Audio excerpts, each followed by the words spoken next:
All right, everybody. That's quite enough of all that. Someday we're going to figure out how to get actual music on here rather than that nonsense. But, anyways, it is Unhappy Wednesday, everyone, my fellow degenerates. Coming to you live once again from my humble abode compound here. This is the Unhappy Gilmore Show, powered by Green Legion Radio and part of the Green Legion Radio family. As always, we thank you for joining us from wherever you may be and whatever service you're using to tune in.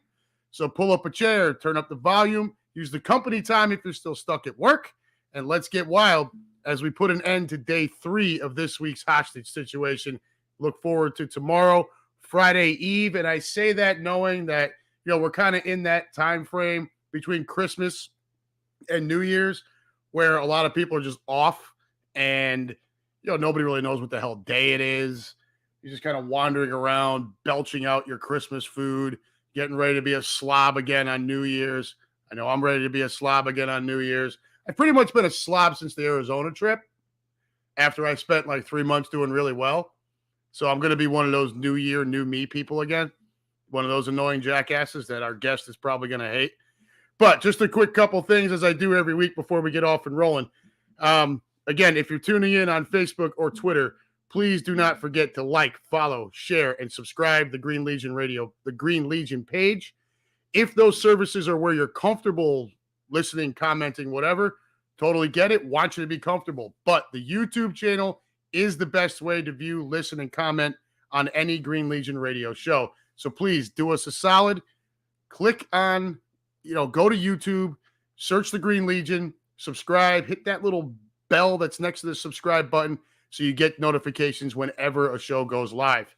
If you cannot catch our shows live, no problem. You can always watch or listen later on any of the services we already mentioned, but also on Spotify, Apple, or wherever you get your podcasts. We'll be back at it again for my Cincinnati folks. We'll be back at it again. I see Kevin is already in the room here. What's up, Birdman? We called him out when the god-awful music was playing. But we'll be back at it again this Sunday. We didn't do the game on Saturday against Dallas. Game kicked off at 4:25 or whatever. Backport's closing at 5. And actually, they closed for the whole day considering the weather nonsense we had out here. So back at it on Sunday. I think it's supposed to rain, but it's going to be like 60 degrees. So all of you who've been coming, get your asses back up there and let's get loud. Let's get wild. And whoever hasn't been coming, get your ass in gear and get your ass up there because we are your 513 home for Philadelphia Eagles football. Again, as I've said every week for the past month or so, we're trying to have a guest every week. I had said, through the end of 2022, we were going to have a guest every week. And keeping with that promise, please welcome back my brother, Mr. Sam Cohen. We had Sam on a couple of months ago. He liked to talk about the Giants. We're probably going to get to some of that again here. But how you doing, my brother? I'm good, man. I'm good. Old me, new you. I plan on doing as little changing as possible, other than obviously not being a fat piece of shit. Yeah, I've got enough fat piece of shit to cover both of us. Dude, it's been rough, man. I can't stop eating, dude. I literally just cannot stop eating. But it's the holidays. Like that's what you're supposed to do. And this is supposed to be the week, dude, right? It's like Christmas to New Year's. You have the week to not make any improvements. Basically, just mail it in for the week and fall back as much as you possibly need to finish out the year. And that way you kind of bottom out. And then that new year, new me kind of, you could start fresh at a new bottom, right? It's like when they do the holiday sales, right? They like raise the prices. We just lower our bottom. That way it looks like a significant improvement. And then you also have the, I won't pay $35. I'll pay $35 in free shipping, but I won't pay $30 and pay $5 for shipping. Right. Yep, Tell me it's not a whole bunch of shit that goes on at Christmas with that. Yep. So, big announcement in your house? Care to share? Yeah, man. The wife is 13 weeks pregnant. We actually just shared it today on social media. Yeah, man. It's listen. I put you on the spot a little bit, but I figured safe once you put it on Facebook. So listen, no, all good, man. We just told our families on Christmas, and if somebody followed us around and we're sterilizing people in their 20s, You and I probably wouldn't have been allowed to have children. Yeah, we would have been a couple of the poster children for those people shouldn't breed. Yeah, we're not allowing them to procreate. But it happened, right? You have 3 of your own. I'm about to have my 4th, and 3rd under 5. Well, actually, Caleb will be turning 5 in January, so we may actually hold out. Well, I guess it's 2022. I guess the baby will decide its sex at whatever point it decides in life. But we're going to hold out on letting the science tell us what the sex is until the baby is born. Oh, so not going to find out this time. You know what? It's in the wife's hands, as a lot of things are, right? We have very small pieces of our lives that are in our control once we get married and have children. And this is one of her areas. I said, babe, whatever you want to do. You got to you got to carry it. If you want to know, great. If not, we'll just ride it out. Good man, Charlie Brown. Good man. So what I can tell you is, and I know you have 3. Christian's much older, right? Yep. So you're about to have 3 in the home, 3 little ones in the home. Now you're going to face a dynamic that I never had. Mine are all spaced out 3 years apart. Yep. You guys are over there like a machine gun with coming at you fast and furious. The way I've always broken it down for people is, you know, especially guy talk, right? When you talk about having the kids, you break it down like football. So when you have 1, you're double team, right? Mm-hmm. When you have 2, you're playing man to man. So that 3rd one comes in, dude, you got to play zone because somebody's always, it gets a little wild.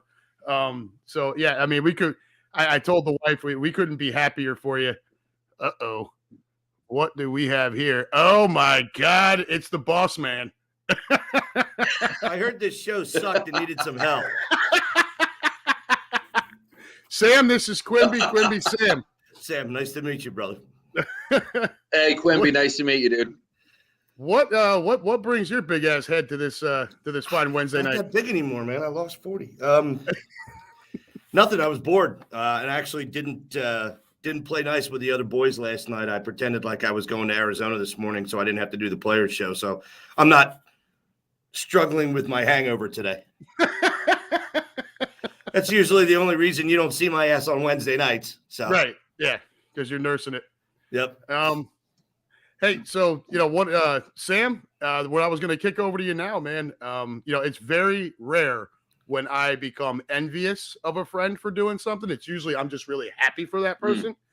But what you did not long ago is a bucket list thing. And so why don't you, I'm not going to say it. You go ahead and say it, but I can tell you that was one of the things where you got a little bit of envy out of me, dude. I'm pretty stoked for you. Go ahead, brother. It's like Forrest Gump, except not an interesting movie sometimes, right? Where you just make some good decisions and a couple doors open, and most people wouldn't give a shit or pay tickets to come see your life. But like, this was definitely a moment that was like, it's beyond my wildest dreams, man. I had an opportunity, blah, blah, blah. Here you're invited to VIP at the Heisman meet and greet before the show began. It was an awesome, awesome experience. Like, the kid in me was blown away. I mean, came walking in there with a couple buddies of mine, and there's just Heisman winners everywhere. Their families, the candidates are there. And it wasn't like fanboy shit. So there wasn't like a ton of people around like harassing the athletes or the former winners. Everybody was just hanging out. I'll give you one small story. So, I mean, and you can, I met Manziel, Tebow, everybody. But the surreal moment was not like superstars in my mind, but I was sitting at the table, and this guy comes over with his wife, introduces his wife. This is Geraldine. How you doing? You mind if I sit at this table? And I'm just eating, stuff in my face and just taking it all in. And he says, this is my wife, Geraldine. I'm Jim Plunkett. Oh, shit. How you doing, Jim? Nice to meet you. He sits down, and we're making small talk. I don't say a word. I don't talk about his football career, nothing. There's a couple kids there. A kid comes over with his football and has autographs on it, asks him for his autograph. And then before the kid walks away, I go, hey, kid, you know how many Super Bowls this man won? And, the kid says 2. I said, you know who he played for? So I let Jim Plunkett know that I knew who he was the whole time without Without being a dork about it. Yeah, and then, a couple minutes later, this lady comes over. Hey, do you mind? You have a couple more seats open? We're like, yeah, it's just Coach Spurrier, come on over. Dude, I sat there and watched Coach Spurrier and Jim Plunkett because Coach Spurrier won a Heisman, which I never knew. He coached a Heisman. Danny Werfel was there, 96, national champions. Did not coach the Tebow 2008. That was Urban Meyer. But watching Coach Spurrier and Jim Plunkett talk football at the table was actually almost a cooler experience than me getting kind of a picture with Flutie and Manziel and Tebow, because those were couple-minute interactions. But this was just downtime talking football. It was really cool, man. It was really cool. That looked awesome, dude. It was just the pictures you were sending me. I'm running around. I'm showing my kid. I got a buddy of mine out here, a huge college football fan. He's an Ohio State grad. I'm set. Every picture you sent to me, I'm sending to him yo, check this shit out. Check this shit out. I think I was more fanboying vicariously through my phone with you than you probably sitting there. I know you keep yourself pretty even keeled. My question was when you were going, dude, is Bo Jackson there? Because that almost would have been too much for me, dude. So current NFL players weren't there. Bo wasn't there. RG3 was. There was a bunch of past winners and stuff. Ron Dane, right? As a Giants fan, meeting Ron Dane, who was pretty shot, dude. He looked a little I don't know, man. Some of them just looked obviously they took a lot of shots to the head. Ron Dane looked fucking confused and lost. He didn't look, I guess, all that dissimilar to how he did when he was running behind our line back then, the Thunder and Lightning days, averaging freaking 2.9 yards a carry. He looked like if I hit him after 2.5 yards, he'd start to go down at this age. But it was good. There was no remarkable moments other than, bullshitting with Johnny Manziel was kind of funny, talking, we were kind of sharing, rehab pasts. You know what I mean? I was going to ask how that conversation went. Yeah, I said, hey, listen, man. I said, there's one thing I got over you still. I said, unless you got different plans in your future. I said, I've probably been to more rehabs than you. And he was like, oh, yeah, well, I've been. So he got a kick out of that. I was trying to find ways to kind of bullshit with these dudes on a more personal level. I don't want to just you don't want to be fanboy. Take a picture together or yeah. It's an excellent approach to it, because once you show that fanboy shit, they just turn away. But if you pretend like you don't care, they get a little envious. They get a little, all right, I didn't impress this guy enough. I got to talk a little bit about it. You can get them to bring up their stuff without having to ask any questions directly about it. It's kind of funny. They know what makes them famous. Mm-hmm. They like that fame, especially those that are off the football field now. But at the same time, they just want to know that, all right, this dude doesn't really give a shit whether or not I'm here. So if you pretend that or play that card, that works pretty well. Yeah, I think they just want to be treated like normal dudes, right? Until it gets to the point where they're like, well, wait, why aren't you asking about my career? You're a fan. You're here because you want to see us. Why aren't you asking me about, about whatever moment in my career? Yeah, I think they love the glamour boy shit. I think they love it. As long as you know who I am, now we could talk at a parallel level, but they still have that self-importance factor of you better know who I am before you start just talking to me like a regular person. And then it's okay, now that you recognize who I am, I'm okay with, as long as you can make personal convo. They want you to be interesting too. I realized that when the conversations became a little bit more parallel, they would ask me a couple questions about me because I wasn't blown away by them. So it made them a little bit interested in who I was. Yeah, you're not this idiot yelling at them from the first row somewhere, right? Hey, why don't you? You're not you're not that. So you're sitting there talking about. Yeah, you're just a regular idiot. You're just a regular exactly. idiot, right? Yeah, dude, it was funny though. I did break Johnny Manziel's balls a little bit, after the Heisman thing was done, because I caught him up there, he was vaping, dude, on stage with all the Heisman winners, during commercial breaks on ESPN. So I said something afterwards, we were bullshitting a little bit back and forth. I'm like, dude, did I catch you hitting a vape on stage? And he was he just started laughing. I'm like, I said, you're such a bro, dude. You know what I mean? I'm like, You should have told him he's a mo. yeah. You're right. So listen, I mean, where do we rank Johnny Manziel as far as like draft busts? He's got to be. He's only a couple pegs below Ryan Leaf. Yeah. Manziel is a huge bust, but I mean, what did you expect out of Cleveland? The factory of sadness always delivers, dude. It's one thing they deliver on. It's making people upset, and that pick held true to their storyline. Just but like what? When nobody gets, and when somebody doesn't get another shot, it kind of shows, right? Because I think talent, you eventually get a couple extra opportunities, even if you start with a trash team. Yep. But if the talent isn't there, these teams talk to each other. Like the fact he didn't get another shot anywhere, I think he ended up going to like the CFL. Yeah, he went up and played in Canada. And he's also a knucklehead, right? Like he had the drugs, he had all the background noise.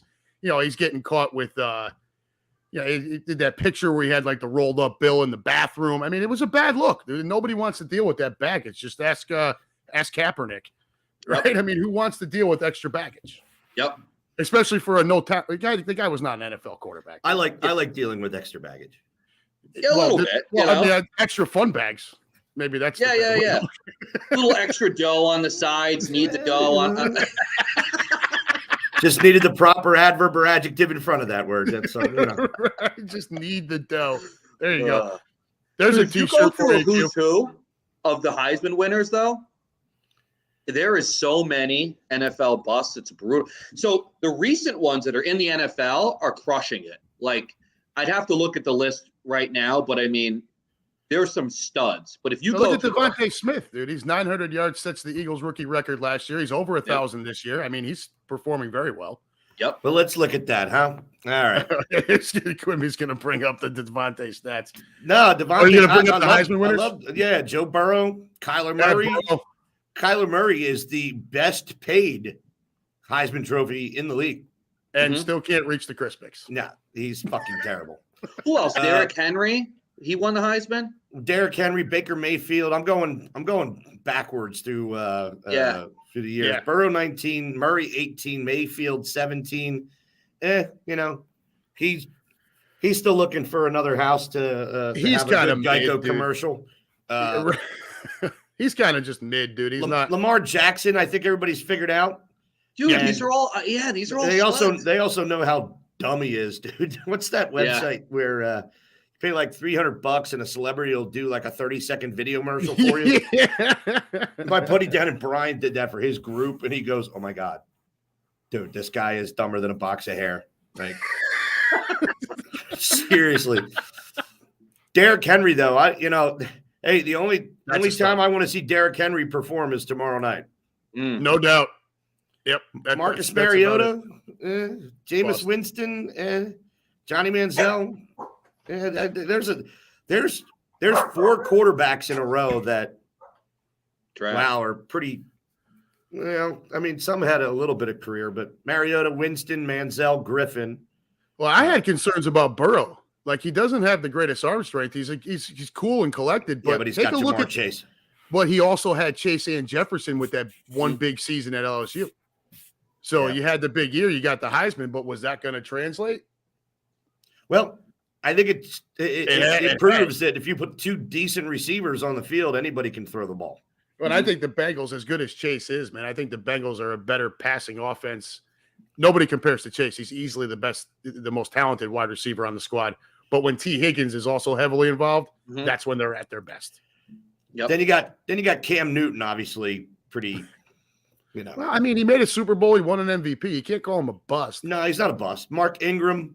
I've always liked Mark Ingram. Yep. There he is, 2008 Sammy Sleeves. Wow. And how that guy made the amount of money he did in the NFL is shocking. Just shocking. Dude, the bigger one is Sam Bradford. Talk about fleecing the NFL for the Sammy Sleeves. That's what I'm talking about. That's Sam Bradford. Sam Bradford, Mr. Cross Ice. Dude, guy made like $200 million in his career and with nothing. Hot trash. Hold on a second. Let's pull that up. All right. Yeah, pull up how much that freaking every Sam time Bradford you be under stats. This is great. right. Every time he was under center, he looked like he was a deer in headlights, dude. It just. First of all, only played 8 years in the league. All right. Mm-hmm. He was the last. I think he was the last quarterback to sign that huge rookie deal before they changed the structure. Whatever it was. So for his career in 8 years, he only threw 103 touchdowns, which is pretty sad. What's that, like 12 a year? 15 maybe? 12.6. Yep. Yep. Obviously, St. Louis was where he had his better years, but his completion percentage for his career is only 62.5%. Only played 83 games. In 8 years. In 8 years. And the last 2 seasons, one in Minnesota, one in Arizona, 2 games in 3 games. Yeah, it's fucking useless, this guy. Right. And, all right, so Sam. So he had basically 5 full seasons. Career earnings. Yeah, let's get his earnings now. This is a joke, dude. I mean, he more than 130 million as a fucking NFL player. Right. For doing nothing. Sam Bradford made 1.25 million per touchdown in his career.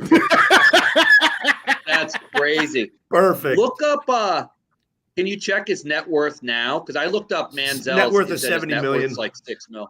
Bradford's net worth is 70 million. Yeah. But Johnny Manziel comes from wealth, so he doesn't have to worry about that. You know, one of the reasons Johnny Manziel's probably not that good of a football player is because Johnny Manziel doesn't need to fucking be that good of a football player. He did. Right. Yep. So Johnny Manziel. Well, once you start getting backwards here, like anything past the last 10 years, I mean, there's 1 or 2 hits out of every decade. I feel like that's what it looked like when I just breezed through it. Because it doesn't always translate, right? I mean, Johnny Manziel's still worth $6 million. That's his net worth. So that's his personal worth. Forget the family, right? Yeah. And you got to remember, these are also when you Google net worth, we're not talking about, what kind of liquidity this person has. We're talking about assets. We're talking about tangible, items that you can put a price tag on. Yeah. Well, and Russ Taylor's got the big one here. Jamarcus Russell. Yeah. Geez. Oh yeah. Good Lord, dude. I mean, he wasn't there. He wasn't there. I didn't even see him. So was Devontae? Well, wait, Jamarcus Russell never won a Heisman? I don't think he was a Heisman winner. I just think he was wicked talented. When he said Jamarcus Russell, I thought we were still going through Heisman winners. I just called that up as far as because we were talking about Bradford and the big contracts and fleecing the league basically, and that's Russell. Russell's the guy. Where was he drafted? Number 1. He was the Raiders. Yeah. Okay, so that's why he stands out to me because he was a number 1. He was a number 1 pick to the Raiders. They he's the one where they gave him blank cassettes to watch, and he came back and said he watched all this film and shit. They're like, "Oh, really? You didn't watch shit? Because we didn't send you anything." It's great.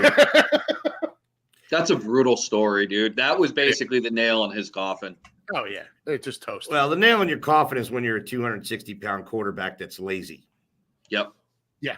I mean, that's going to throw you for a loop. It's funny LSU, though, right? What's that? Was Russell LSU? Jamarcus Russell was LSU. Yeah, of course. Sorry. What's funny about Sam, what you said a little while ago, I was having another discussion, and I literally I love the parity in the NFL. I do. Because, it's evident 3 years ago were a hot fucking mess as a Philadelphia Eagles fan and as a team. So it's able to flip and turn itself around pretty quick. However, every year it's still the same top 8 or 9 teams fighting for that draft position. And I can't. This is my post a couple days ago. I can't believe the Chargers aren't better than this. Owner Spanos, he's a douchebag. I really thought Detroit was going to be better than this. Bob Ford, what'd you expect? Atlanta came out looking like they were going to compete this year. Arthur Blank, biggest sponsor, is closed on Sundays. Nice job. Jacksonville should have a better record than this. Owner Shahid Khan, more worried about the AEW. I thought this was going to be the Jets' year. Woody Johnson, what are you going to do? All right, this guy's fucking terrible. Just like you said, Adam, the Browns spent all that money this year and they're still 6-9. Well, the Haslam's on. Right, factor of sadness. It always delivers, dude. It's the same shit every year, and I honestly think that we should feel pretty happy for what we have in Philadelphia. But at the same time, I also feel like these owners should be audited. They should be audited by the league once. If you don't make the playoffs over the course of a 5-year period, all right, you don't know what the fuck you're doing. Because the league really does set you up to pull yourself out of that hole. The way the league is set up, I mean, you could dismantle your entire team after a year. You could cut everybody, and sign every free agent out there and literally just change the luck of your team. But it's never going to happen with some of these owners because they're fucking horrible. You can go get the replacements. Kick ass, Falco. Yeah, that's it. It's unbelievable. In all these teams, big perm in there. If you go down the list of their changes in general managers and coaches too, it's like every year, every other year. Well, the Jets are still with former Eagle. But that's part of what happens to some of these quarterbacks too. It's not always about Joe Douglas. Sorry. Yeah, it's not always about. It's a lot about where you get drafted in the situation you're in. Like, look at Cleveland, dude. They just can't figure it out. Baker Mayfield, he's not the most talented guy in the world, but how many more coaches and GM changes and offensive philosophies is one young kid quarterback supposed to fucking deal with, right? Some guys can overcome that with just sheer talent. Baker's not that guy. Baker needs a lot around him to be working well. He needs a strong offensive line. He needs the running back. He needs the stud wide receiver. Not everybody's Aaron fucking Rodgers, So I think a lot of it depends on the situation you go to as well. And who had a better draft than the Jets last year? No doubt, and probably the year before. I mean, the Jets have had 2 back-to-back amazing drafts, and they have no one under center to carry that team. Think about the end of the year awards, dude. You could have the offensive and defensive rookie of the year both on the Jets with Garrett Wilson and Sauce Gardner. Yep. I mean, and for them to be still kind of just fledgling, like you said, they don't have the quarterback. And the more this league turns, the more it's going towards just a total quarterback-driven league, man. I still say at the highest level, when you get to the playoffs, when you get to the Super Bowl, just like baseball, just like any sport, the game, I believe, at the highest level is still won in its most natural form, right? Mm-hmm. It's won in football at the highest level. You got to win in the trenches, dude. You have to. Even that slugfest Super Bowl that the Eagles won a few years ago, what was one of the biggest deciding plays of the game? It was a strip sack by Brandon Graham, right? Without that, who the hell knows? Yep. Baseball, same thing. When you get to the World Series, you have to pitch. You got to play defense. It's timely hitting, not home runs. Yep. So unfortunately, in the NFL, you don't even get a crack at it if you don't have the quarterback. Yep. I mean, the worst thing that could happen to them is for Mike White to win the last 2 games of the season because they're probably have to give him a contract and that's their quarterback. I mean, that's my fear with Daniel Jones too, right? Is like making the playoffs this year is like he's going to get a lot of credit for having a team that really didn't have have offensive weapons outside of Barkley. And he was really competent, low turnovers. I mean, he's probably going to get himself a contract with the team. And I'm resigned to, we got to give this kid a shot. I don't think you should. I get the whole 1.1. Can you see a scenario where we cut bait with him though, if we make the playoffs? That's the problem. Is now where's your draft? Where's your pick? Right? Who are you? Who is the? So that's the other part of it. When you look at some of these teams, they're like, well, he shouldn't give that guy the bag. Well, okay. No, he probably shouldn't. The Giants should not give him the bag. Mm-hmm. But who's the replacement? So then the next scenario is, okay, now we need a stopgap guy, right? You need a Gardner Minshew. You need a Tyrod Taylor, somebody like that to just kind of fill a year or two. The majority of the credit for your offense should go to Saquon Barkley this year. I get Jones with the 1.1 interception rate. He's also 29th in the league in touchdown percentage rate. So he's not. It's not like he's lighting the world on fire. He's been more careful with the football, throwing it, and he's been better with the fumbles, which you would expect a guy to be after a few years in the league. But he's still not. He's just. And we talked about Galladay on the phone last week, right? Mm-hmm. How does this guy just fall off the shelf? Does he stink? Does he get the contract and he just whatever, kind of like a Russell Wilson thing? or is some of it the fact that he doesn't really have a very good quarterback throwing him the football? You know what? And I thought a lot about that statement, but we've had some trash out there running around that nobody knew who they were, and Jones has made them look pretty good. Galladay has just been absolutely god-awful. I could see if he fell off a little bit, it's like, hey, okay, well, maybe the man under center is to blame a little bit here, but Galladay's been, a complete bust. On the level of Russell Wilson, that's actually a good comparison. Yeah, Not some of these guys get the bag and they just mail it in, dude. Brutal. Yeah. Yeah. Oh, Russ has been brutal. I mean, Nathaniel. So for as bad as Russ is, though, Nathaniel Hackett was equally bad or worse as a head coach. So that guy deserved to lose his job. I thought they'd wait till the end of the year, but like I posted after the game, I guess when the shit-ass Rams come in and hang 51 on you with Baker Mayfield, probably going to lose your job the next day if you were already on the hot seat. Yep. So here's my question as a Giants fan: Is Hurts gonna play next week? Well, it's going to depend on what happens this week. I can help you with that information. Go ahead, brother. You didn't hear it from me. Rumors down in the stadium district suggest that Jalen's injury may be a little bit worse than what they're letting people to know. And, I had a feeling. And he will be lucky to be able to play again by the division playoff weekend. Lovely. That I'm can not derail surprised by that.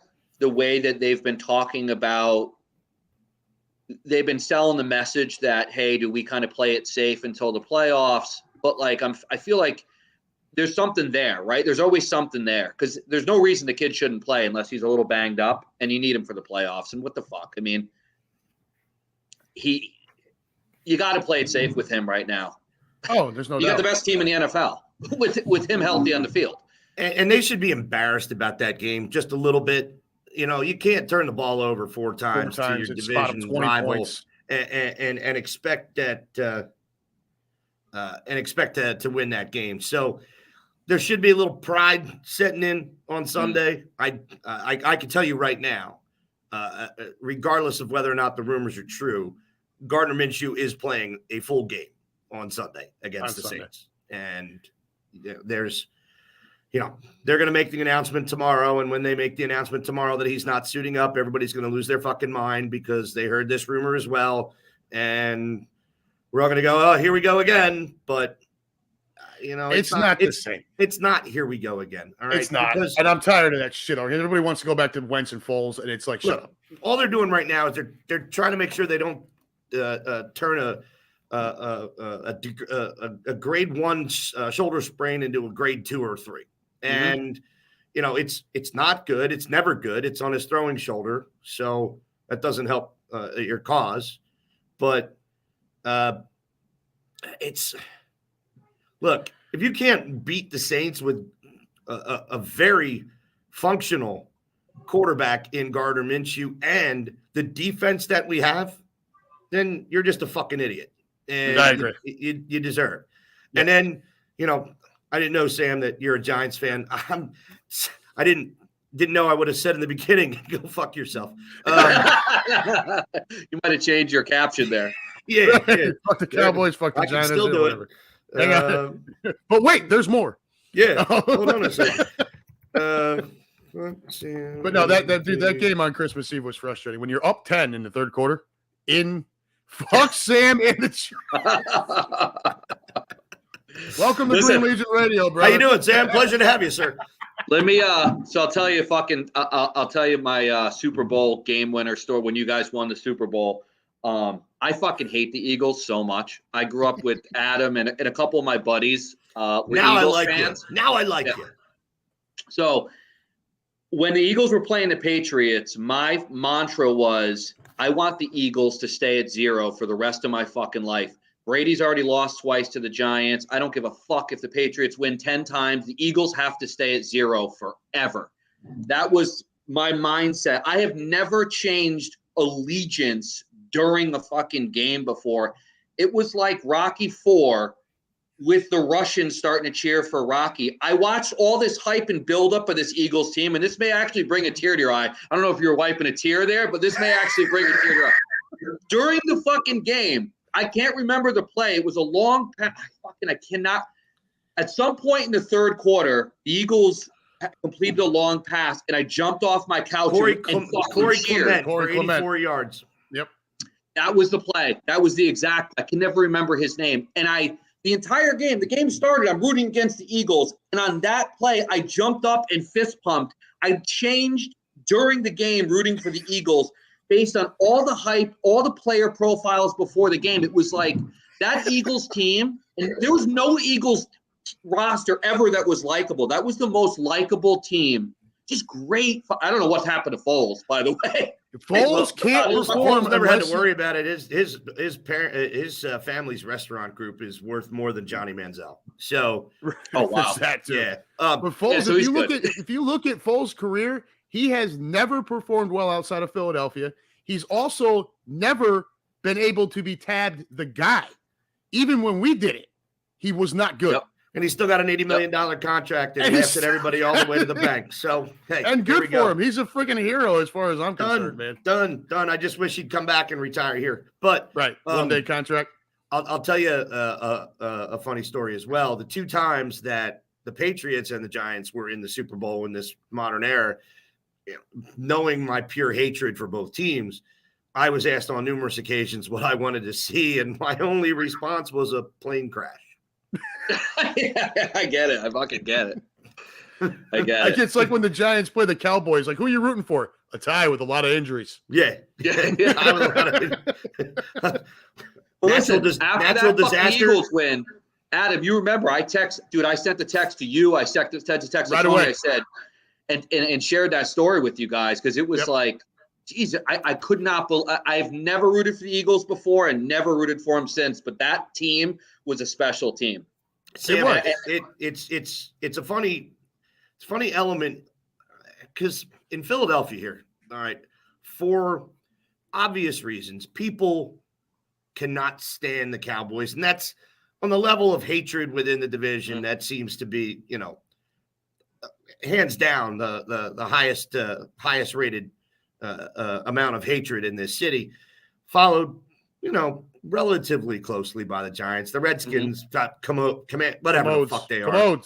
Commodes. They aren't in the running for anything right now, except for Daniel Snyder is owner of the year again. But I have always, I get it, America's team, yeah, blah, blah, blah, but I have always despised the Giants so much more than the Cowboys and the Commodes together, just because I pretty much hate anything that comes out of North Jersey or New York. And that's the people, that's the attitude, it's the team. I don't like them. Not to say, I'm sure you're a great guy, man, I know, but I should have prepped you for this. Listen, lay it on thick. No, the last time I ran a Giants road trip was 2009. That's until this year because I hated the fucking people there so much.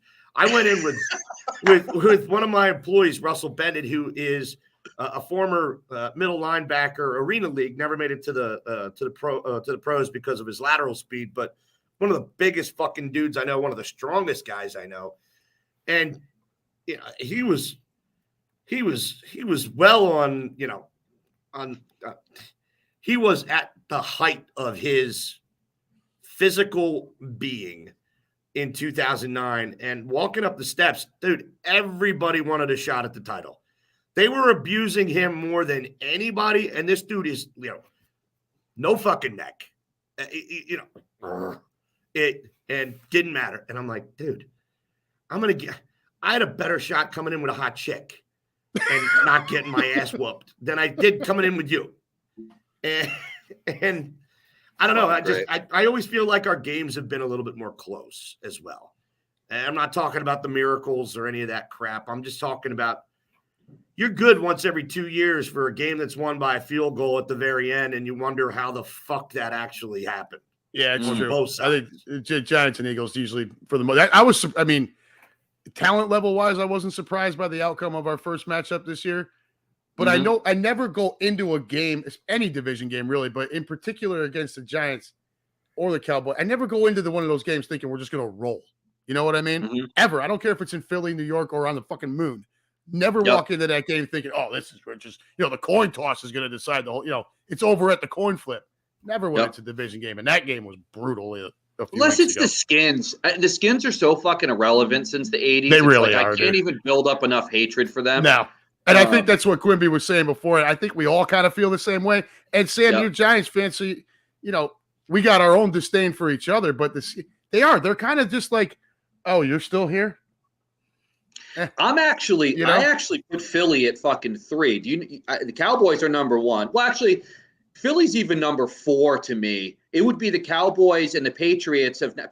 But growing up, so I've always, obviously, as a Yankees fan too, I hated the fucking Red Sox. No one liked the Patriots. No Red Sox fans like the Patriots. I didn't even know as a kid they were connected.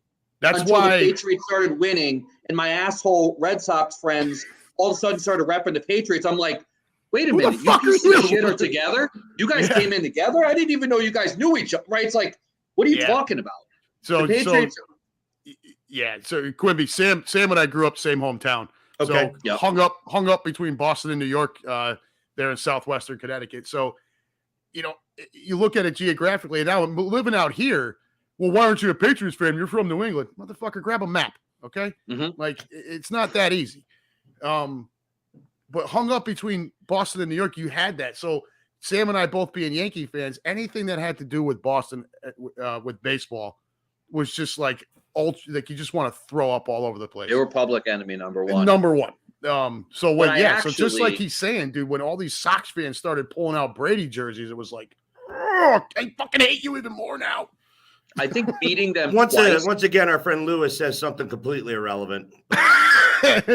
As a Dolphin and major Brady Belichick hater, I'm thankful Eli and the Giants beat the Patriots twice, especially ruining their undefeated hopes.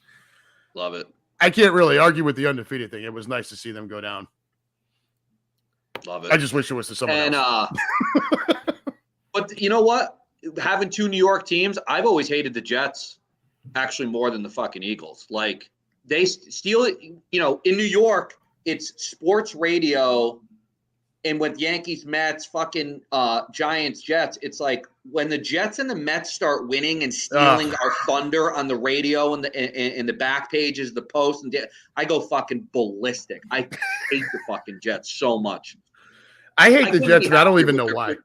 Yeah, they're not on that. I mean, they're not on the level that you do. But then you got the whole thing. We got to share a stadium with them. I mean, that would just annoy the piss out of me too. Your stadium is garbage. It's not fucking great. It's garbage. Complete and totally. No, it's okay. I don't even think the link is that great. All right. Everybody, oh my God. The link's 20 years old now. It's not that great of a stadium. The club areas are nice, but you only get to go to the club areas if you're a club ticket holder.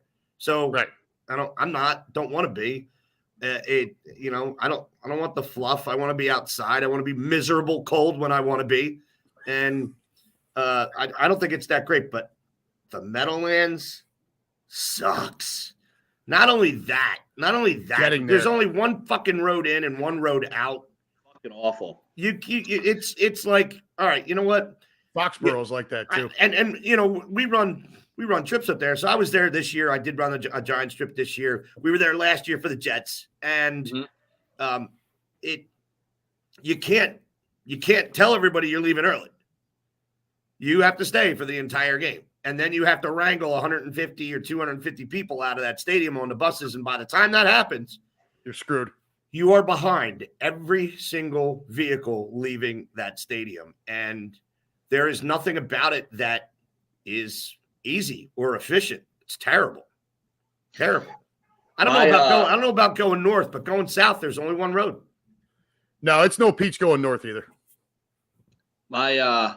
You remember Drapp from high school? Him and his father had season Giant tickets. Him and his brother and his dad, and they used to tell stories about Eagles fans just coming in with buses and coming off those buses swinging.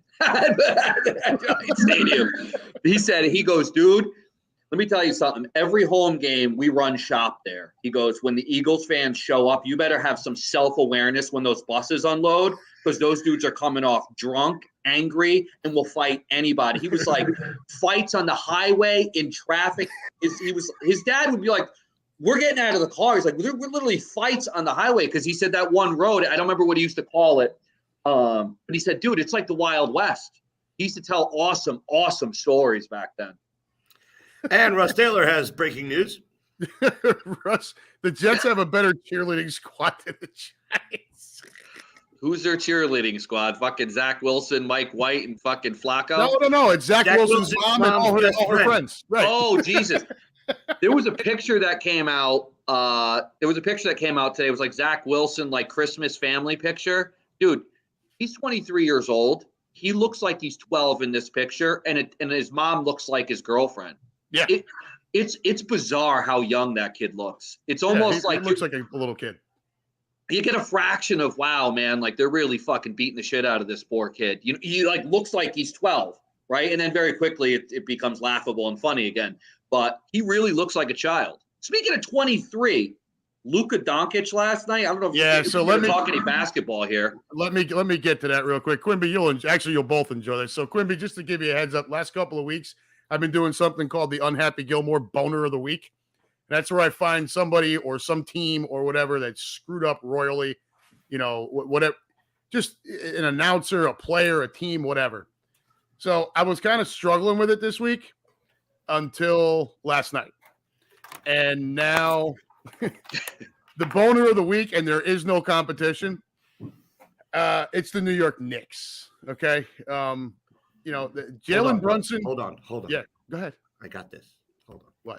What do you got? Worry. I know what he's doing. The Boner of the Week. Well, we got a dark horse. No. He's got his soundboard ready to go. Can you hear it? No, I can't hear shit. Oh, no. Seriously? Yeah, no, I can't hear it. Damn it. Wait. Oh, hold on. Is Quimby the dark horse boner of the week right now? No. Hold on. Barely. No. That was really No. low. Still really low. Fuck. So he's got a soundboard over there with like little clips and shit. Yeah. Wait. I have to trick it like it's a microphone. I got this.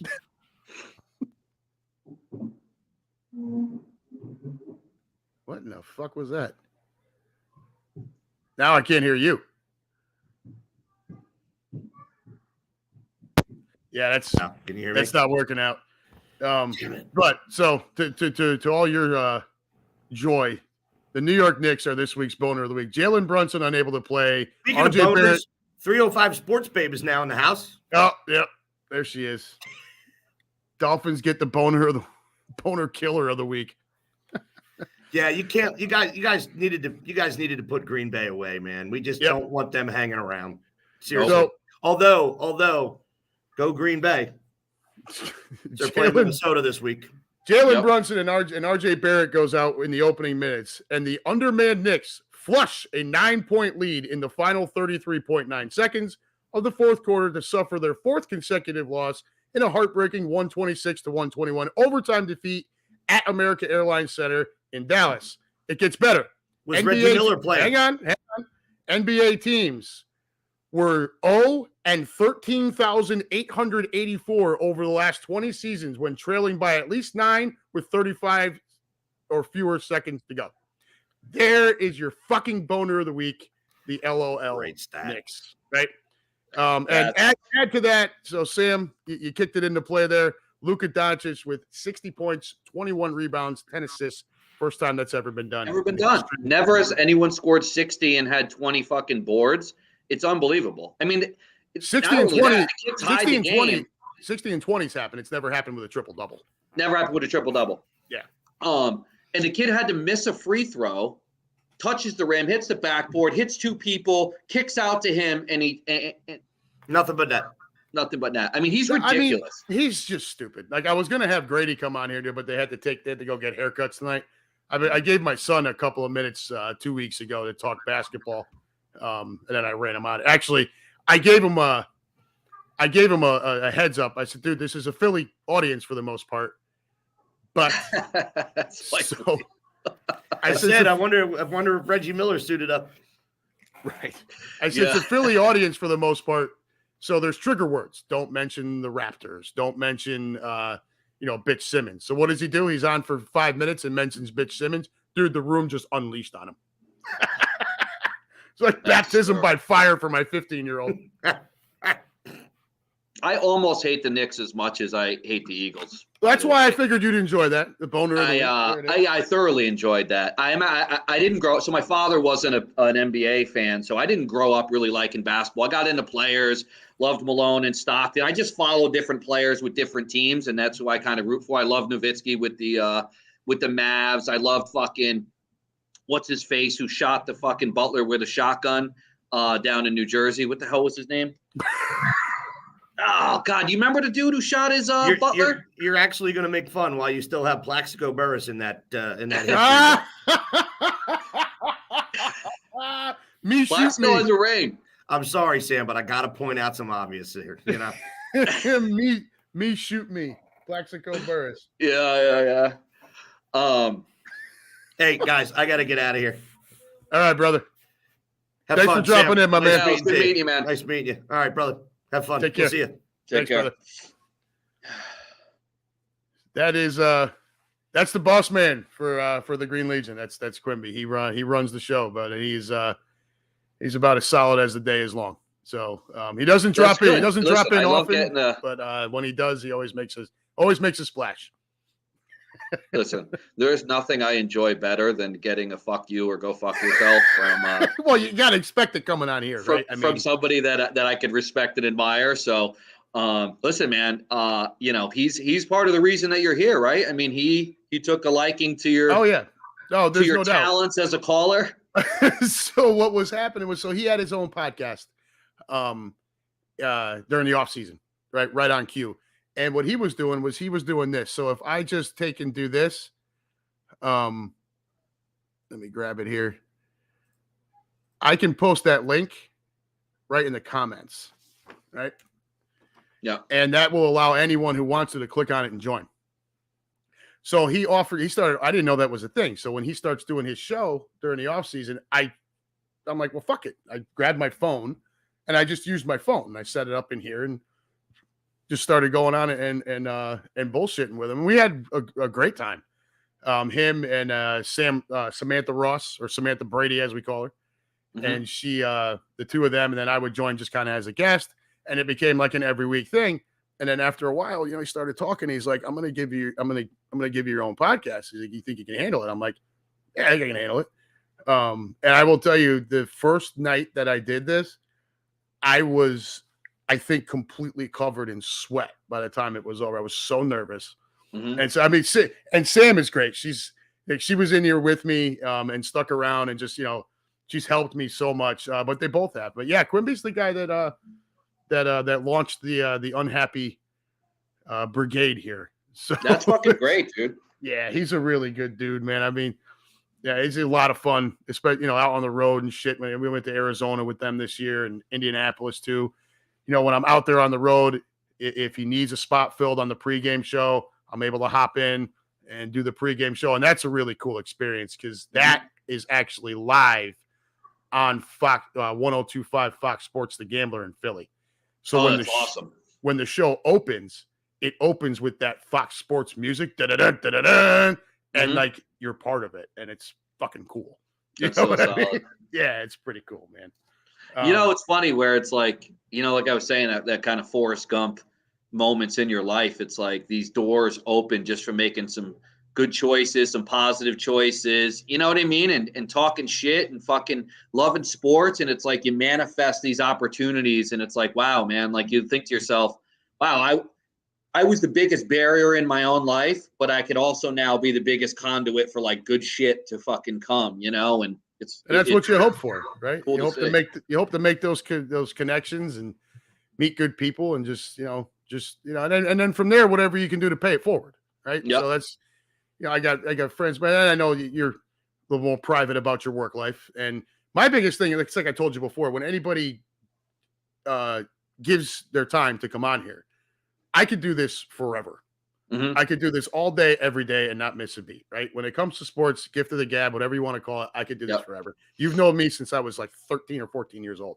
I've always been like this. Yep. But it's more important to me. First of all, I think the show is more enjoyable when there's another person here, not just me. Second, it's most important to me that the person who's giving up their time is comfortable. Mm-hmm. So it's whatever, like my friend Jason was on last week. He's active Coast Guard. I'm like, dude, when I introduce you, do you want to like your name and rank? Or he's like, nah, just Jason's cool. Right. Yep. So it's just, and like you, do you want your work title? No, we're going to back off that. And, and just Sam. Cool. Fito here a few weeks ago was on when we did the Friday Unhappy Hour, and we went for 4 hours. Fito, on the other hand, loves to be introduced as Mr. Whiskey Hill.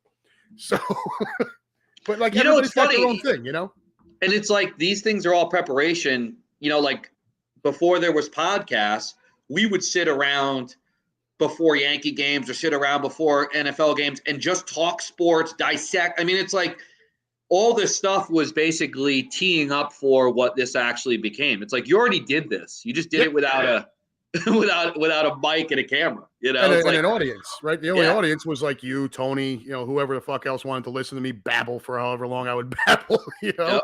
I mean, it's a lot of fun. And then, on top of that, the other key component to what we do here with Green Legion Radio is the room. I call them the usual suspects, but there's a normal group. There's a number of people that you can see like the ticker of how many people are watching, whatever. Mm-hmm. But there's a normal group that will come in here and they'll talk shit and they'll ask questions and they'll razz. And that's Keenan, Russ, Lou Mancini. Fito's joined the mix. Lou Dominguez, his lovely girlfriend, Ashley. They'll pop in and out of here and they're great. Like when you get to those dead points, when we first started doing this show, it was April. It's some NBA playoffs. March Madness was already over with. So you're almost strictly baseball. And it can become tough to fill time when you're stuck to just one sport like that. And I'm telling you, when I'm reaching for content, that room is there, dude. And they will drop in with all kinds of shit. Well, a lot of fun. And that's the time where you have these fun debates, right? Like Hall of Fame debates or fucking, player debate, player matchups. Like that's the time for like cool shit that you talked about, when you were hammered and you argued for an hour about who is a better third baseman, this guy from the 60s. Nobody cares except sports fans. You know what I mean? Like, and here's a perfect example of why some of them don't even care. Kaden, baseball fucking sucks. Baseball fucking sucks. And I get that a lot because I talk baseball. I love baseball. But keep in mind, Green Legion Radio was built off of Green Legion. Green Legion is a football network of people. Yep. Right. Not so much baseball. Some of them are, but a lot of them are not. So you get your Keenans in here. Baseball fucking sucks. Dude, I don't know. I don't know where baseball's going either as far as the future. I don't know where sports are going as far as the future. So without going into detail on what I do for a living, I come across a ton of teenagers and young adults, right? So in the field that I'm in, 10, 11 years ago, I used to work on Sundays for years. And I mean, red zone package, teenagers, we're talking sports. I mean, tons of guys that were pumped. I'm talking fantasy leagues with these dudes. 10 years later in 2022, and now it's mostly, 16, 17-year-olds, I would say, is kind of the median age. Dude, football's not even on Sundays. And now there's, an average of 6, 7 males. They don't even watch football on Sundays, dude. There's one kid now that talks a little bit of sports, but I mean, they're all just watching highlights, dude. Dude, it's the right now. It's the right now. I need to be stimulated constantly thing. Well, when we were kids, it's like if you caught highlights or SportsCenter did a special and they were showing historic games or like when baseball classics came out. Oh, you were glued to it.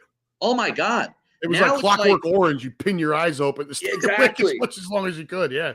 Yeah. And Yeah, dude, they're I'm not they don't like that anymore. I'm almost the same way. So with the kids and shit, on Sundays sometimes I just can't sit in front of the TV and watch football all day.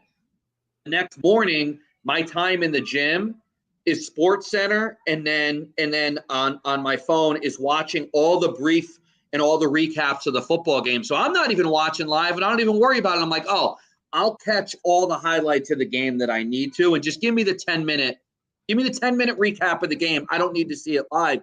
Like the era of watching live Magic is it's still the thing that holds people to sports because there's nothing else like it where people still want to be there when something happens, but it's lost that a little bit. What's more important to guys, right? As a whole, like, is it, I went and saw this movie, or I went to this place where for most of us that are sports fans, the most important thing is, motherfucker, I was there. Yeah, right? yeah. It's still that, right? Even the younger generation, like, I was there, right? Yep. That's what counts. Yep. I pulled this up before. Lewis going after Russ for going after Grady last week. Russ, no need for the room to throw virtual batteries at Adam's play. They went in on him, man. The kid came on and was talking basketball, and he mentioned Ben Simmons. I told him not to. He mentioned Ben. The worst thing Grady did was he had it up on his phone. I have a ring light that I use when I have trouble with lighting, but you can set your phone in it. So I had him set up in his room with that. So he had that, and what he did was with his smart TV in his room, he pulled up this. And so as much as I tried to tell him, dude, don't worry about the room. I'll manage the room. You just talk. I can see him. He's looking up and he's reading the comments, and it ate him for breakfast. He was all pissed off. He started. Again, it was like I said before when Quimby was on. It was like baptism by fire, dude. It was crazy. Yep. Yeah, they went in on him, and he earned it, man. I told him, don't mention Ben Simmons, and he did it anyways. Okay. And I don't even. You know what? Let's not even. We won't mention it again. That's great, though. I mean, that's awesome that he was on the show, and it's cool because I think your son's, doing the stadium tours and stuff like that, giving him a piece of history. I mean, dude, I will get lost in eras. I mean, from boxing to hockey, documentaries and stuff, but I will just get stuck on an era like 60s, 70s, 80s, and just dive into a team or players or matchups. I mean, I want my sons to kind of have that, where there's still this historical significance of what superstars and these like magical teams did. Like my dad did. I mean, we used to open he sent me a picture the other day of Tris Speaker, for Christ's sake. He was like, name this player. And he was talking about, so we were talking about strikeouts over the course of a baseball career and guys that were striking out 300 times and 10,000 at bats. Really like crazy stuff. I think Jimmy Fox had 300 strikeouts and 10,000. But we used to sit in front of each other and open the baseball encyclopedia and name a player. And we had a 5-year minimum. They had to have a career, and you had to name who they played for, what their stats were. I mean, psychotic shit, Yeah. Football less driven by stats, but same thing. Yep. I used to do that kind of shit with my dad. My kids, I mean, they're in this era. You know what I mean? Yeah. So it's, hey, name, and they just whoop, and it's in front of them. I know. So it's not quite as fun. I do have that encyclopedia. I'm actually looking at it on my bookshelf right now. But yeah, you just open it up and read, right? Yeah. Kill somebody with it. Oh, yeah. You throw that thing at, so forget throwing batteries, Lewis. You throw that thing at somebody's head, now you're doing some damage. Yep. So what was the other shit we wanted to talk about tonight? Was a little bit of playoff picture, right? Yeah, a little bit of playoff picture. I mean, look, So let's start with the NFC, because that's where that's where we both live. Yeah, we just need to win. We win one game, and it's the number one seed. It's the division, and it's done. I'm not thrilled with what Quimby said earlier. I'm also not surprised with Jalen Hurts. I think Sirianni's been very cryptic, and for a reason. Mm-hmm. One is to keep the other team on their toes. They got to prepare for both guys. But, the other problem the Eagles are going to have is Lane Johnson's not back until the playoffs either. Mm-hmm. And that's, he hasn't given up a sack in over 2 years. It's probably the best right tackle in football. Mind you, we also have a guy who would be in the running for best left tackle in football too, in the unicorn known as Jordan Mailata. How a guy who's 6'8", 360 pounds has the voice of an angel? Don't get it, dude. But he can sing apparently too. So I've been calling him a unicorn.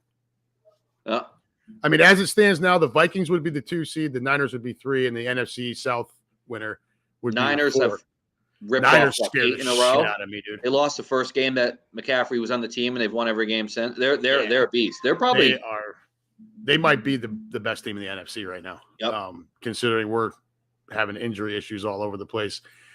Where did I pull that shit up at? Cowboys. Yeah, right now your wild cards. Cowboys are already in. Giants, Commodes, obviously right there. Seahawks, Lions, and Packers still in the hunt. How the hell the Packers are still in the hunt is ridiculous.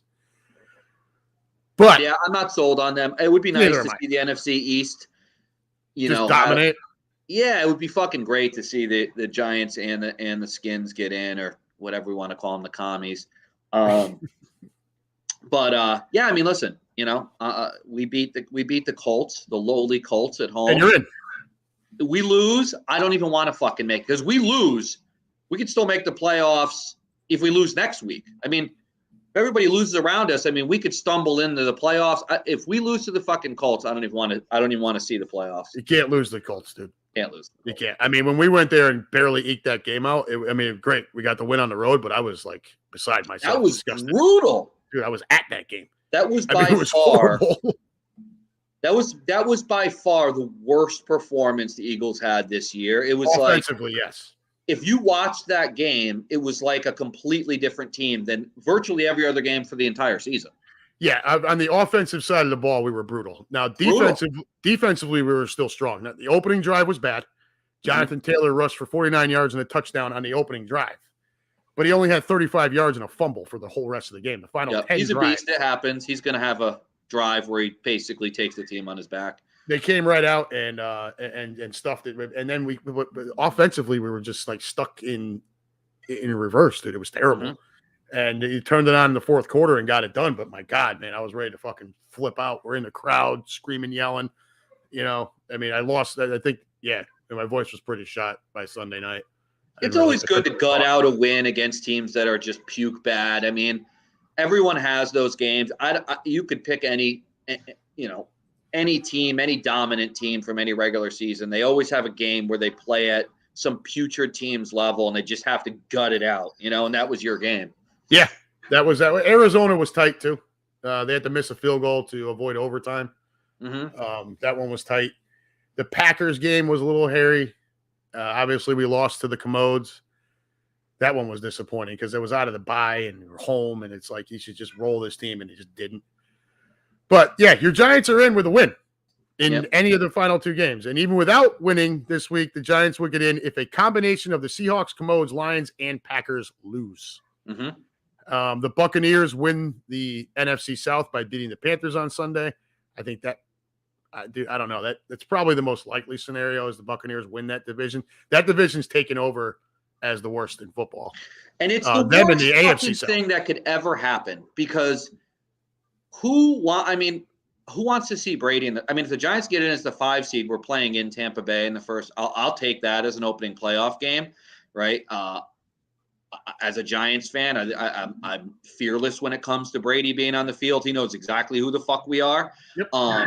But can we not have Brady have the first season of he's under 500. He's still going to win a fucking division, go to the playoffs. It's like, are you kidding me? Don't be surprised if they end up winning 2 games in the playoffs. No, I know it's ridiculous because all he's got to do is get in. That's it. And you can't discount him. I don't care how bad he's looked, and he has looked bad. He looks like Father Time caught up with him during this one off season. He looks like Manning in his last season. He just looks a little. He looks old. In his last year. He's 45. I know it's crazy. I'm 45. I get it. Think about that. 45 fucking years old. Like I get out of bed and stretch, and I'm like, oh fuck, hang on. This dude's on an NFL football field. He's only 2 years older than me. Yep. I mean, and last year he's 44, and he led the league in yards and touchdowns. And he's the only quarterback in the playoffs that will be in the playoffs because they will be, whose heart rate isn't going to increase a beat. Nope. He is going to be Ice cool, water. calm, collected, and you know what? And not give a fuck about what his regular season was. It's let's just win this game. It's in front of us. It's scary. Although that being said, I do want to play them in Tampa Bay. I would love that matchup for us. Yeah, I'd say if you had to pick an opening round, that's the one. Yep. Nobody wants to play Detroit right now. No. You do not want to play the Lions right now. As ridiculous as that sounds, you do not want to play the Lions right now. You don't want to play San Francisco right now. The Lions. I still believe that the fact that Brock Purdy was Mr. Irrelevant, I still believe that's going to bite him somewhere. Mm-hmm. You're not the dead last pick in the draft for no reason. All the credit in the world to him for doing what he needs to do, for Shanahan and for the weapons around him, and of course the 49er defense. But I still think, and I know my friend Dave is in here somewhere. David Conant, he's another Niners fan, just like Fito. Mm-hmm. He watches the Niners games, and he'll tell you flat out, yeah, Purdy's looked great as a guy that was the last pick in the draft, but he's getting away with some things that when you start playing nothing but playoff teams, sooner or later you're going to get bit. Yeah, I mean, he's got a lot of weapons. He's got to be, he's got to be a Daniel Jones type quarterback. Don't turn the ball over, and you have weapons, right? Daniel Jones could be the same as Purdy with that. I mean, you got McCaffrey back there. I mean, that creates so much. I mean, what a great pickup that was. If kid's McCaffrey's healthy, you can't say anybody's better than the 49ers, right now. I mean, that team is a powerhouse, even with Purdy. If Purdy's just safe, right? Like I said, just be Daniel Jones. Just don't turn the ball over. You know what I mean? You don't even have to do a whole lot. Give me 1 second, brother. I'll be right back. Yeah.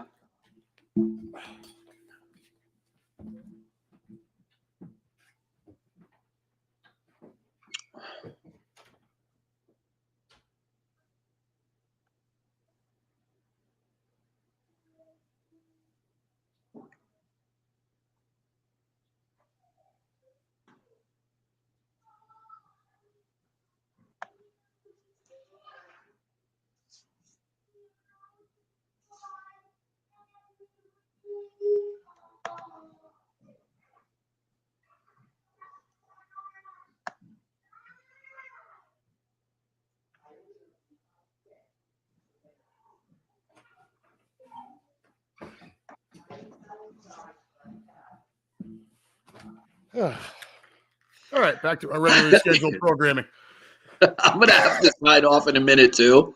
Yeah. My wife, I just heard her say upstairs, I'm going to lose my shit in about 2 minutes. All right, so let's jump over the AFC real quick. You know that if the Bengals win out, they win their last 2, and if the Chiefs drop one of those 2, the road to the Super Bowl will come through Cincinnati. This town is ready for it. Cool. Too. This town's ready for it, man. It's they got into it. I knock the fan base here because they've been pretty fickle. But when the Bengals are doing well, they do get behind them, and they are 100%. They are another one that I don't think anybody wants to play come January, dude. I don't know what it is. I don't know what it is about the Bengals, dude. But I've been listening to Boomer for years. I grew up and Boomer was the Bengals. I just always have a soft spot for that team. I like Joe Cool. I like the weapons. Yeah, and Higgins and and Jamar Chase. I mean, they're pretty fun to watch, dude. They're a solid. They didn't look very good the first probably. They were struggling the first 7-8 games, but they've caught fire and they're back to where they were at last year's level. They kind of came out of nowhere with that run in the playoffs, but now everybody knows exactly who they are, and they're still basically at the level they were last year. I mean, nobody's taking them lightly anymore, and they're winning games when they need to win games, right, at the end of the season. So they're getting it in the second half a lot.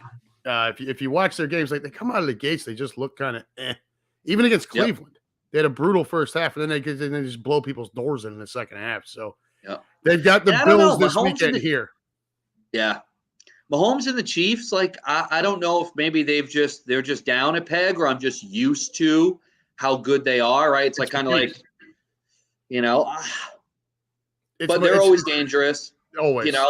It's fatigue. You know the Bengals have beaten them 3 times in the last calendar year? Wow. Yeah. I didn't know that. 3 times in the last calendar year, the Bengals have beaten the Chiefs. There is no fear from that Bengals team when it comes to the Chiefs. Now, the Bills, we're going to find out this coming weekend because the Bills come into town here in Cincy to take on the Bengals. And that really, the Bills can win. What did they win? The Bills will get, where is it here? Buffalo clinches 2 seed, right? If Buffalo wins and Kansas City loses, Buffalo is your number 1 seed. Oh, they can get the number 1. Okay. Kansas City's got right now. It's Kansas City. Right now, Kansas City is the number 1. It would be the number 1, right? I think that's how it goes. Yep. I think. But yeah, and then it's kind of a shit show after that. I mean, it drops off significantly after that. I mean, that's the 3 AFC teams. I'd say the 3 NFC teams, right? San Fran, the Eagles. I'm almost more scared of the Cowboys than the Vikings. I mean, the Cowboys obviously throttled them, but the Vikings don't scare me. They showed you who they were against the Colts, dude. I mean, I know they came back in that game, but to be down 33-0 at halftime to that fucking Colts team, dude, the Vikings show you who they are. I know. They're and just Kirk Cousins, yeah. Look, I picked them to win the division. Once Devontae Adams was gone, I broke down all the reasons why Green Bay was not going to win that division, and it's because Devontae left. You can't replace what that man brought to that team. Not to mention the fact that Rodgers going into the year, he trusted Randall Cobb. That's pretty much it. Yep. Right? Didn't trust his tight ends, his running backs, nothing as far as throwing the ball. Now he's got some trust with Christian Watson, but now that kid's banged up. So yep. I thought it was the Vikings in a landslide for the division going into the year. I never thought the Vikings would make noise in the playoffs. So I have no faith in Kirk Cousins in a big spot. Oh, you know what though? You like to be that team that's coming in unassuming, where everybody thinks like you're not for real. I like coming in as that team. Kirk Cousins it's so funny. It's like the jury's still kind of out on him. Like, is this guy a competent NFL quarterback? Is he not? Like, I mean, once again, like he's somewhere in the 15 to 20 range of quarterbacks. And when he's safe, they can win some games. It's like Jefferson is Devontae Adams, where it's like you could put the whole team on this guy's back on the offense. I mean, he is unbelievable. He's like incredible. He's Randy Moss, again. Yep, agreed. I mean, the guy is just incredible. And God damn it, it's like, can we get a player like that? You know what I mean? Well, that's what draft day, dude. When we traded for AJ Brown, I mean, I jumped right out of my chair. I had the draft on my TV, and I had the Green Legion Radio did a live first round draft coverage from their studio there in Philly, and so I'm watching both, and the reaction. So they were getting it a little bit ahead of what you were seeing on the TV. All of a sudden, Diaz jumps out of his chair with his phone. We just fucking, he didn't swear because they were live. He's like, we just traded for AJ Brown. It was like, and then a split second later, it breaks on the TV. I'm like, holy shit! Like they're going for it here. Going for it. Yeah, dude. And then they go out and get Linval Joseph and Ndamukong Suh when you recognize there was a run defense problem. They showed you they're going for it. Right now, whether you get it done or not is a different story. But they showed you they're going for it. Yep. It's like the Vikings. They tell you, Kirk Cousins tells you who he is every time they play a primetime game. He stinks. Yep. So, I mean, if they're praying for 1 o'clock playoff games all the way through. Yep. That's what they're praying for. Yep. So I know you got to jump here, brother, but give me real quick. So first of all, the Giants going to seal the deal this weekend. Yes. You going to get it done? Yes. I think the Giants are going to have probably their best game of the season this week. And the Giants don't win games by 10 or more points, but I think the Giants are a safe 27-13 win. We haven't had many safe wins. I think this game is over by mid third quarter, early third quarter. I actually think we're going to move the ball. I think we're going to look really good. This team, I think, is ready to solidify making the playoffs as a compliment to Dable. And I don't know. I'm feeling really good this week. And I haven't felt really good about probably any games all year. For some reason, I feel like last week losing that game the way we did to the Vikings was a good thing. It makes us angry and hungry that if we're going to make the playoffs, this is our week at home, do it at home in front of our fans. I feel like the team's going to be hyped. Well, because I'm not, and look, they're NFL players, so it's not like they're afraid of anyone. I don't get into the whole thing where guys, they're afraid to play us. No, they're fucking not. They're not afraid to play anybody. But as fans, you can't possibly like the idea of, it's got to be looming for you. Jesus Christ, if we lose this game and Philly has something to play for that last game of the year in Philadelphia, you can't feel overly confident. So I tend to agree with you. And Indianapolis stinks. And this is in New York. I mean, you're favored by 6. It's supposed to rain. 38, 40 degrees. I see a lot of Saquon Barkley, dude.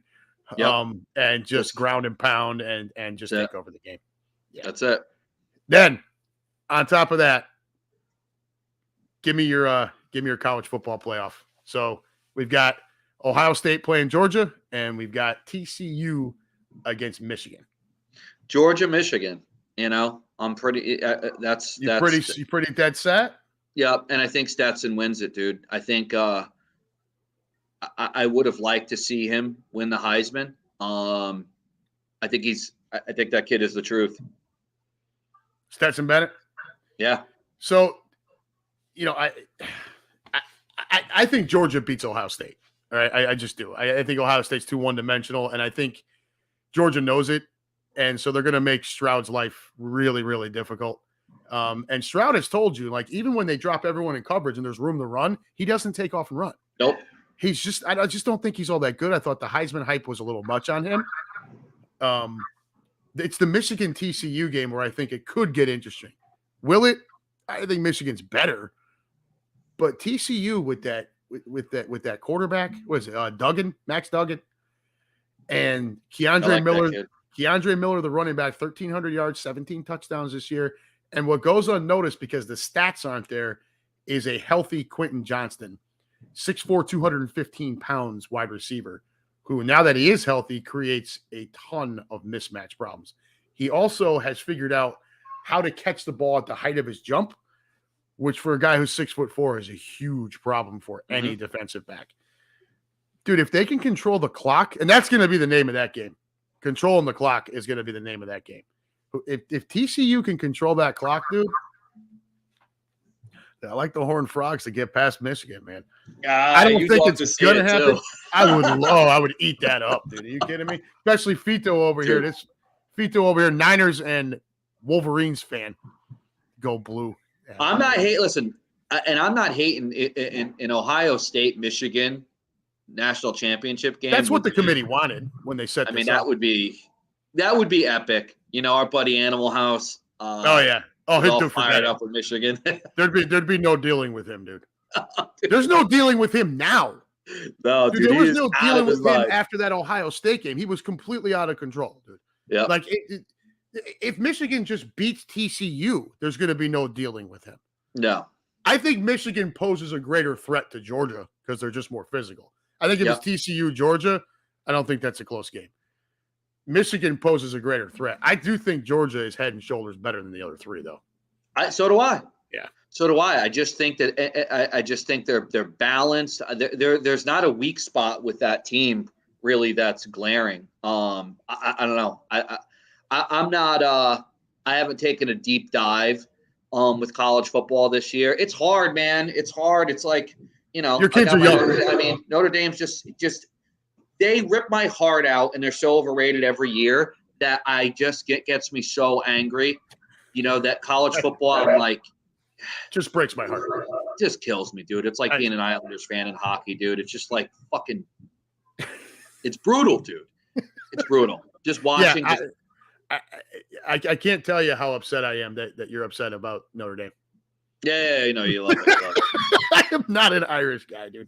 I mean, depending on who they're playing against, if they're playing Ohio State or something, I'm going to root for the Irish. But when they play Michigan, I was a Penn State fan too. Once again, just growing up in the Northeast with really no D1 football that was competitive. Yep. I got into the glory and the history. I got into, watching Rudy as a kid. I'm like, Notre Dame, that's my team. Joe Pa. Well, and Penn you're surrounded by State. Catholics everywhere. I mean, it was easy to fall into the Notre Dame thing. Yeah. I did until my Uncle Frank told me, you root for Penn State. And I said, why? And he said, because Joe Pa's Paisan. And so I fucking rooted for Penn State ever since. Yep. Yeah, and those the 80s were, we could get into all the Catholics and the convicts matchup, Joe Pa, those 80s Penn State teams and the Notre Dame teams. I mean, that was a great era. So I've always stuck with them, and I still root for Penn State. I'd love to see them redefine what their history looks like, Not going to happen as long as the prick with ears is the head coach. Not going to happen. I was just going to say that. The guy recruits very well, but we are never more than a B-plus program with James Franklin as coach. That's I felt that way for years. Yeah. My boy Kevin out here, he's joined our crew at the back porch every Sunday. We met him and his wife in Indianapolis. He's local here to this area. Says Georgia is on the brink as the next Bama, making the championship game year after year. I 100% agree. Kirby Smart has created a juggernaut. The fact that they restocked that defense after losing everyone in the draft last year is ridiculous. They're still top 10 defense in the country. Yeah. And dude, I love that you brought up Stetson Bennett. That kid doesn't get enough credit. All he's ever done is win. Yep. That's it. He's just won games. And he's actually proven that he can carry it if he needs to. Now, maybe not for long stretches of time, but he can carry it when it's necessary. Yep. Agreed. I like the kid. I like Georgia. I like Georgia to win the whole thing. Same. I just don't think anyone else matches up well with them. Michigan physically a little bit better. But I think they beat Ohio State by double digits. Same. If I had to bet, I would bet Michigan beats TCU. Same. It probably covers the spread. I want that TCU team to do well. They gave me a soft spot for them because nobody gave them credit all year, and all they did was win. Oh yeah, let me. My pick is much different than if I could actually root for a team to ship it, it would be TCU. TCU by a mile, dude. I love that team. They're great. That kid, Max Duggan, is great. Oh, yeah. I would love to see that team. I just don't. I see them as far and away the fourth best team. Not far and away, but I don't see them. I wouldn't pick them as a winner against the other three, which makes me root for them even more. Yeah, agreed. I'd love to see the underdog since I don't have a dog in the fight. No pun intended, Oh, here we go. Here's my friend Dave here. Based on what I've read, that's because Georgia is paying the most NIL money too. Probably, but that's a topic for another show. We are going to get into that at some point. We are going to dive into that. Dave, I was on the phone with Dave before until about 20 after 5. We talked a lot about that, about the NIL stuff, but that's a whole. That's a whole show. Deep rabbit hole with that. Oh yeah, dude. And why there should be a cap on it and shit. You got to run. All right, brother. Dude, thank you again for coming on. Love having you here. You're welcome here anytime, even if you just pop in for 5 minutes or whatever. Always. You got a spot here, brother. Love you, bro. Take care. Take care. You too, brother. All right, guys and girls. That was my buddy Sam again. Didn't talk too much Giants this time, not like last time, but we always have a good time on here. I don't really have anything else either. So the one thing we didn't get to, I know he had to hop off. He does have the young family there. Was, what are you thankful for in 2022 as the year comes to a close? And, I'm thankful for new friends. I'm thankful for new opportunities. This one in particular. Thankful that my kids are healthy, just all the normal stuff. We had a great Christmas. My wife made the god-awful mistake on her part of buying this for me for Christmas.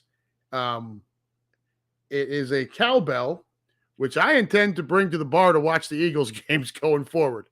Now, I don't know if I'll be able to ring it for beer, but I think I can ring it and get everybody to give me an Eagles chant.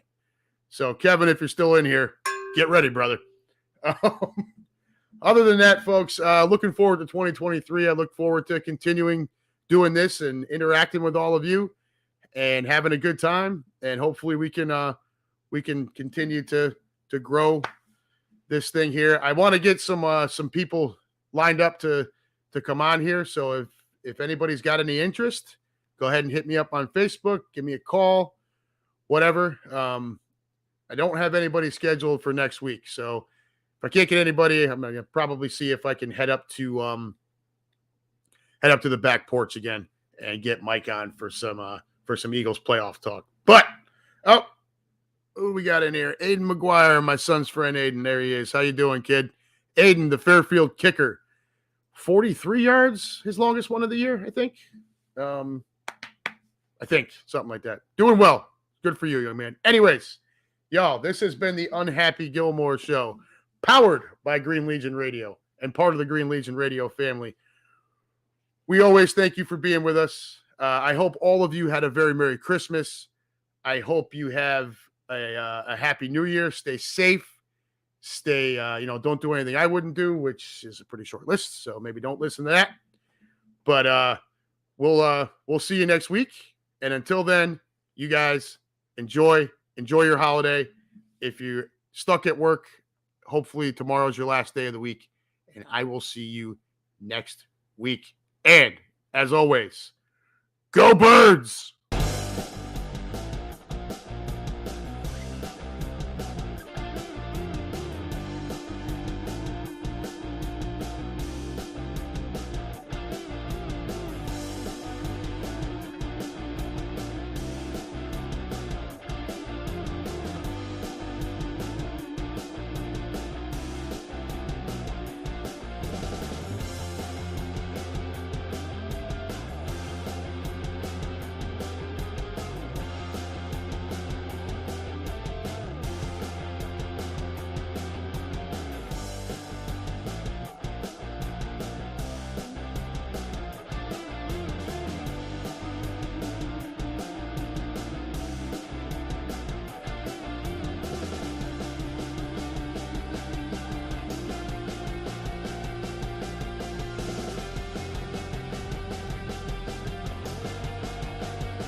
All right, kids.